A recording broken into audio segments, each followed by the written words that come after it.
Welcome to our Customer Day Tips and Tricks for SOLIDWORKS assemblies. We begin with a blank assembly. The first thing we'll do is insert a component. In the assembly we always use the green tick to place our first component. This will align the origins and standard planes of our part to the origins and standard planes of our assembly. We can use the S key in the assembly to bring up commands next to our cursor. Here we select Insert Components. It's a good idea to have your component in the correct orientation prior to mating it.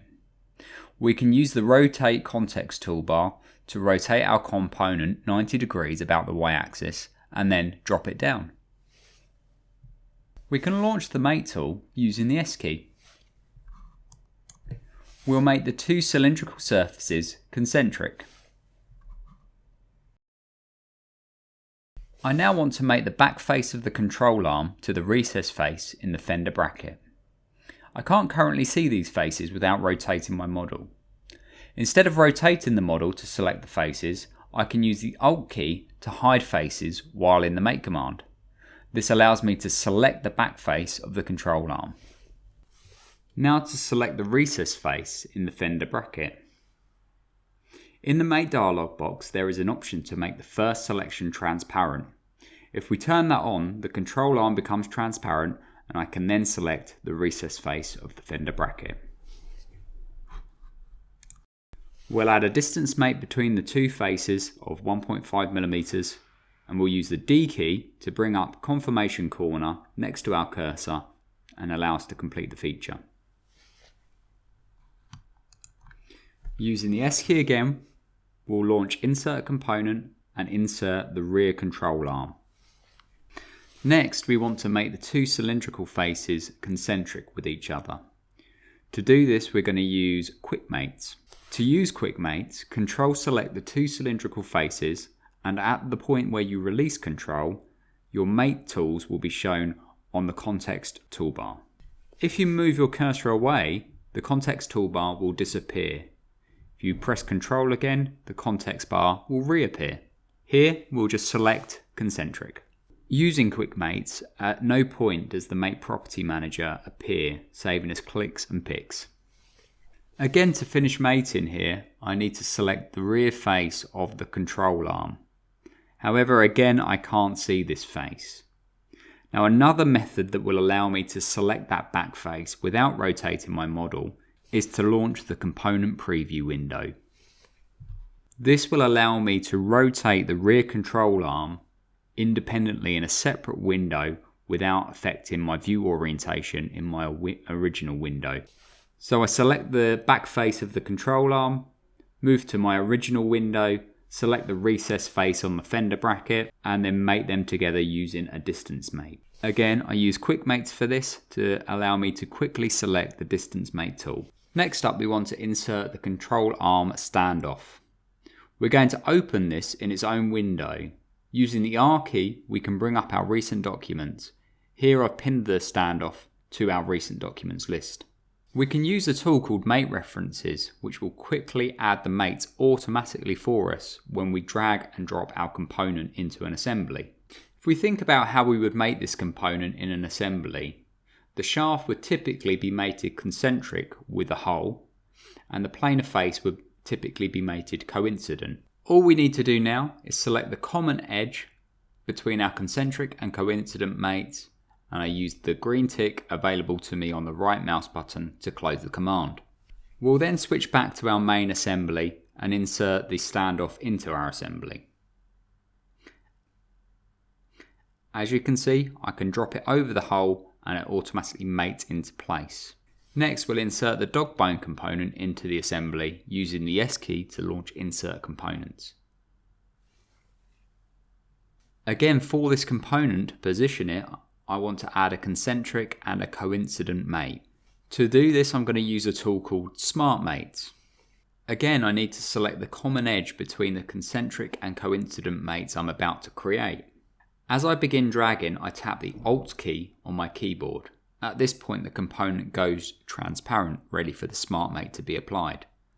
I then just hover over a cylindrical surface, and as you can see, it snaps into place. We'll use SmartMates again to position the other counterboard hole concentric with the hole in the control arm. Again, all we're doing here is Alt and dragging those faces. Next, we'll use the S key again to launch Insert Component and bring in the front arm.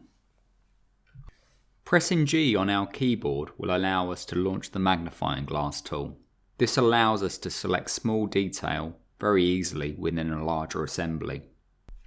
Again, we're just going to use Alt drag to launch the SmartMate tool to make that concentric and coincident to the control arm. Moving components in assemblies that have many degrees of freedom can be tricky sometimes. To get a more predictable behaviour, we can right click on the control arm and launch the temporary fix and group options. This will allow us to fix the control arm in position and allow us to rotate the front arm nice and easily to the position that we want it to be in. We'll now switch to the completed assembly. Within our assembly, by default, the component name is listed, as well as the configuration that's being used, as well as this display state that's being used. This is useful information, however, it's not so useful when you only have a single configuration and a single display state. To tidy our tree display up, we can right click on the top level assembly icon and choose Tree Display. Within here we can choose to not show configuration display state names if only one exists. As we select that, our tree is much tidier. Where a component has multiple configurations, the information is still displayed within the tree next to the component name. Folders are a useful way to tidy up your assembly tree also. In this example, I want to put all my fasteners and fixings into a folder. There are some additional select tools that we can use to quickly select these fasteners and fixings. Normally I would go to Select Toolbox and it would select all fasteners for me. However, we haven't used SOLIDWORKS Toolbox for these fasteners. These are standard parts. So instead we'll use Select by Size. This brings up a slider where we can dynamically select our components based on the overall size that they represent within the assembly. If we set our size to 3%, that grabs the majority of the fasteners for us very quickly. With the fasteners selected, I right click and I select Add to New Folder. I can then rename that folder to Fasteners. Any components that I've missed can be dragged and dropped into that folder, and the folder can be reordered. Another way we can clear up our assembly tree is to right click on the top level assembly and go to Tree Display.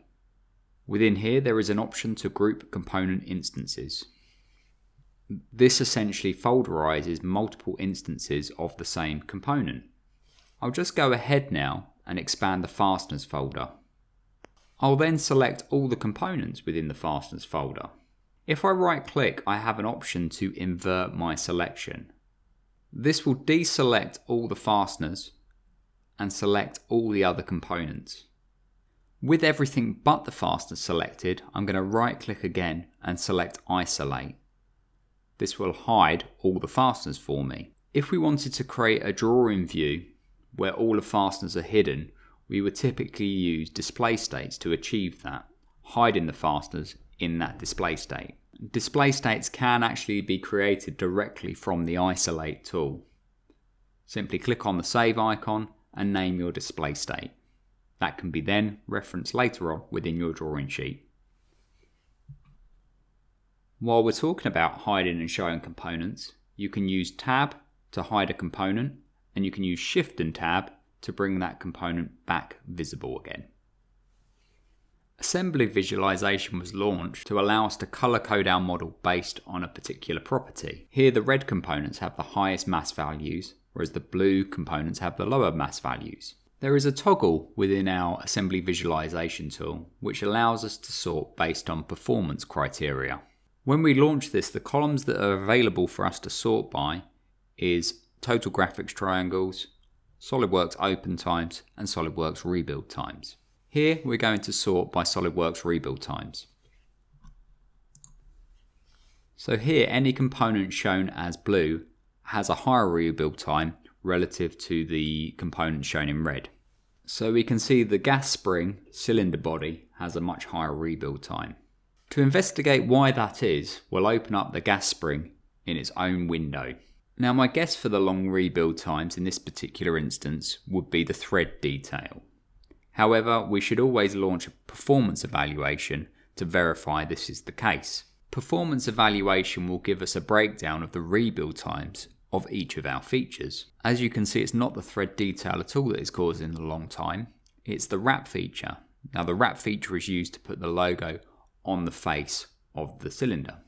Now if you do have some particularly heavy features within your part file and you find that it is slowing the assembly down, you can always create a simplified configuration of that part.